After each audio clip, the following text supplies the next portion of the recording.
On behalf of Sinclair, I'm going to read the tribute. My beautiful mom. Mom, woman is like no other. She gave me life, nurtured me, taught me, dressed me, and fought for me. Stood by me, shouted at me, kissed me, but most importantly, she loved me unconditionally. There are no enough words I can say to describe how important you were to me, Mom, and what a powerful influence you continue to be. Mom, even if I search everywhere, I will never find the comfort I found in your arms.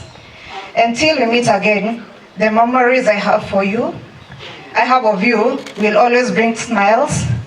If only I could have you back for just a little while, then we could sit and talk again, just like we used to do. The fact that you are no longer here will cause me pain, but you will forever be in my heart until we meet again. I will miss you so much, Mom, and I promise to become a good son to the society, as you would wish. Goodbye, Mom. Rest well with the angels. Thank you. Thank you very much.